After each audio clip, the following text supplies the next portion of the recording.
Mesdames, Messieurs, ravi de vous retrouver. C'est l'heure de l'invité du jour. Comme chaque 28 mai, le monde célèbre la Journée mondiale de l'hygiène menstruelle. Elle vise à briser les tabous et à sensibiliser à l'importance d'une bonne hygiène menstruelle chez les femmes en particulier et chez les adolescentes aussi à travers le monde. Cette journée initiée en faveur de l'hygiène menstruelle a reçu le soutien de plus de 270 partenaires qui se sont engagés à faire des bonnes pratiques d'hygiène menstruelle une de leurs priorités dans le monde entier. Pour en parler, cette année, nous recevons Chérine Boissa, la présidente de l'ONG GENA. Bienvenue sur ce plateau de l'invité du jour. Merci, Leslie. D'entrée de jeu, parlons de la définition de l'hygiène menstruelle. C'est quoi l'hygiène de la menstruation? Alors, merci encore pour l'invitation, Lindsay. Il faut dire que l'hygiène menstruelle, c'est, on va dire, tous les mécanismes qu'on met en place chaque fin du mois, surtout pour les femmes et les jeunes filles, pour vivre avec dignité et en santé. Le cycle menstruel qui a ce cycle particulier de couler 3 à 5 jours dans le mois. D'accord. Alors, le mois de mai est considéré comme le mois rouge. Exactement. Quel est l'objectif visé ici?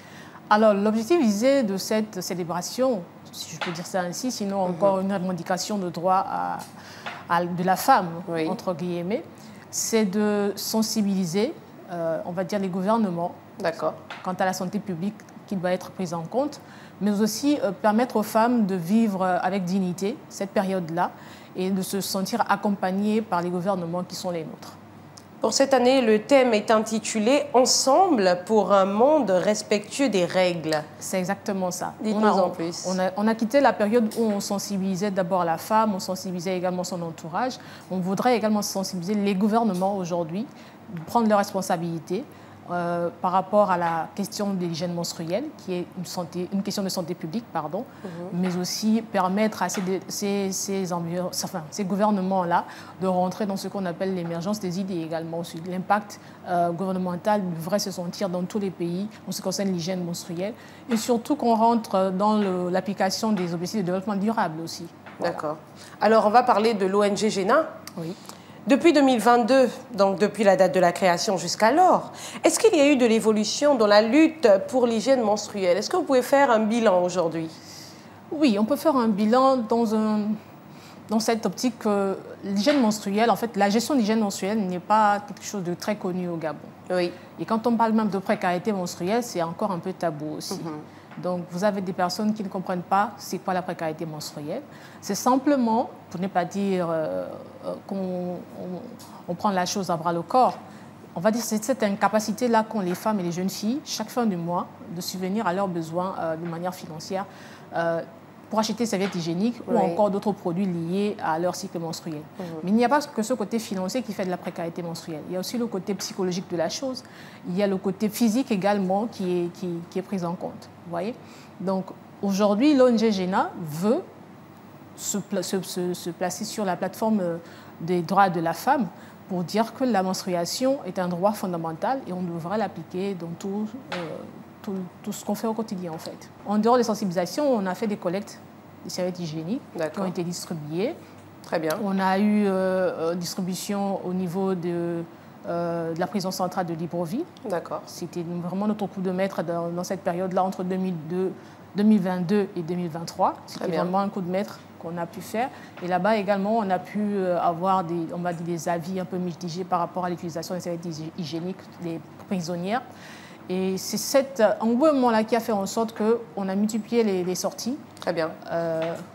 Dans l'année pour parler de la précarité menstruelle et sensibiliser au plus les jeunes filles, surtout pour pouvoir mieux gérer cette période-là, parce qu'elles sont vraiment, on va dire, en manque d'informations. Aujourd'hui, 28 mai, qu'est-ce que vous proposez comme solution? Dites-nous. Alors, on est plus aujourd'hui dans une phase de plaidoyer. D'accord. On voudrait vraiment avoir une réponse gouvernementale multisectorielle, en ce sens que quand on parle de précarité menstruelle, on voit forcément le ministère de la Santé. Oui. Mais il y a également le ministre de l'Environnement qui est pris en compte. D'accord. Parce que les serviettes hygiéniques qui sont jetées chaque fin du mois vont dans un environnement et ils le polluent.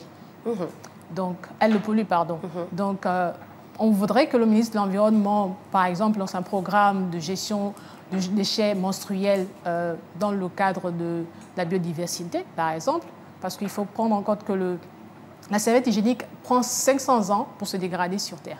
Donc en dehors du ministère de l'Environnement, on a également le ministère de l'Éducation nationale. On aimerait que dès le CM1, on introduise la question d'hygiène menstruelle. Parce qu'aujourd'hui, les enfants sont de plus en plus précoces. Donc à 9 ans, 8 ans, on peut avoir ces menstruations. Alors, vous avez parlé du ministère de la Santé, du ministère de l'Environnement. Est-ce que vous êtes, en tant qu'ONG, allé vers ces différents ministères pour un éventuel partenariat? Pourquoi pas? On est vraiment en train de monter ce plaidoyer-là pour que, dans les jours à venir, on puisse rencontrer les autorités en place.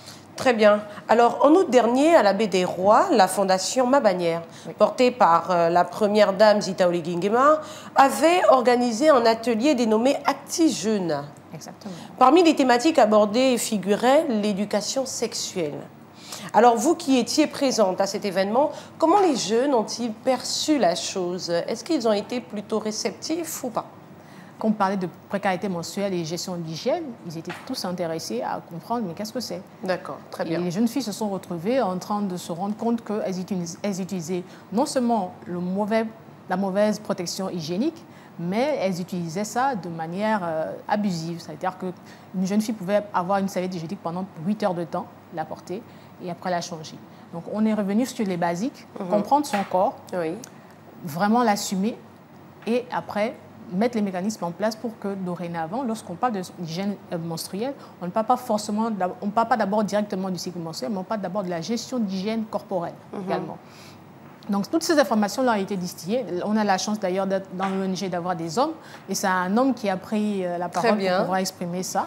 Et les enfants, sinon la jeunesse en général, était vraiment édifiée. Et on a eu des retours, on a eu je crois, une dizaine de jeunes filles et 3 garçons qui ont voulu être bénévoles pour notre ONG. Et je pense que cette sortie a vraiment eu de l'impact, parce qu'après, les retours sur la plateforme de GENA, donc via le WhatsApp, c'est vraiment des informations en fait qu'on distille comme ça, on se dit que ça passe, mais qui sont retenues par les enfants et qui reviennent vers nous pour pouvoir avoir plus d'informations. D'accord, justement, vous avez parlé de la serviette hygiénique.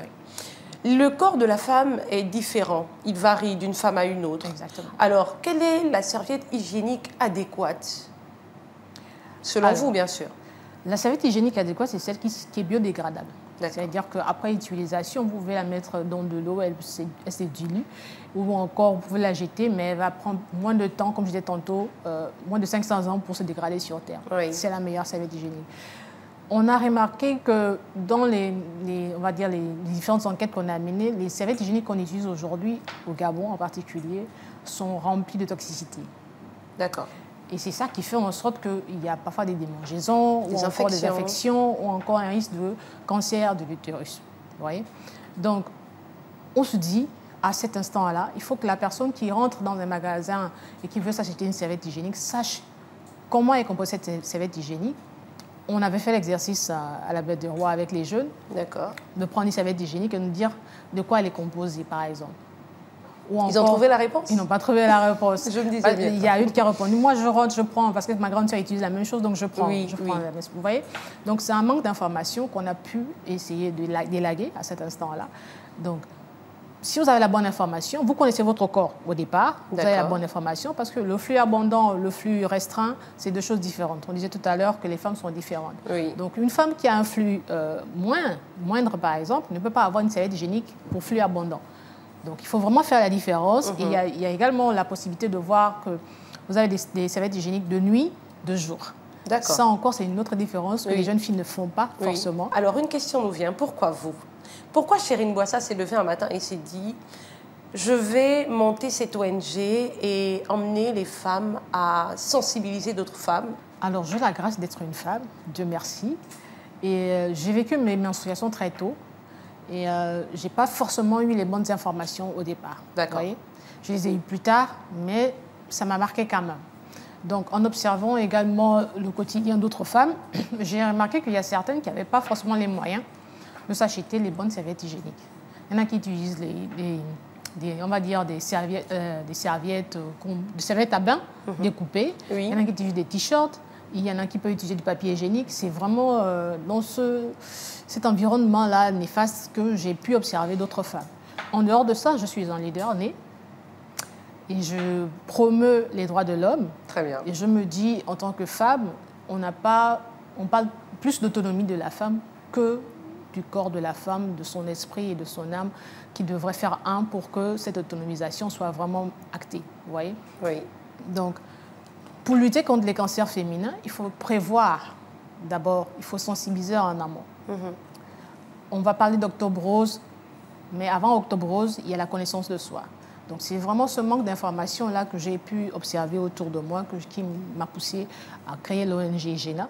Et GENA veut dire la gêne, en fait, qu'on a en tant que femme lorsqu'on a ses menstruations, de se cacher, de se retirer, ou encore d'être vraiment mal à l'aise lorsque quelqu'un peut remarquer à votre place que vous êtes tachée. C'est vraiment une gêne pas possible. Oui. Lorsque vous êtes en milieu professionnel, par exemple, que vous venez d'avoir vos menstruations, que vous n'avez pas pensé à mettre une serviette hygiénique dans votre sac, c'est encore plus gênant lorsque vous êtes, par exemple, en séance de travail et que ça vient d'arriver, vous êtes en train de regarder la collègue pour lui demander si elle n'a pas une. Oui. Vous voyez, c'est vraiment gênant.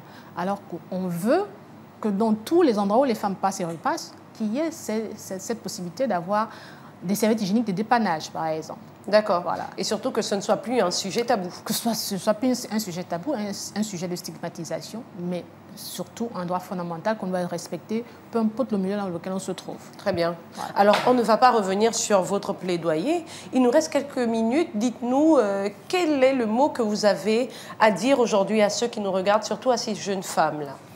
Alors, je vais plutôt d'abord m'adresser aux autorités. Nous avons signé des conventions, surtout celles des droits de l'homme. Je voudrais que le gouvernement gabonais prenne en compte la santé publique en introduisant la précarité menstruelle en premier ou en second, mais vraiment dans la ligne, quand on parle de santé publique, il faut qu'on parle de précarité menstruelle, parce que ça existe.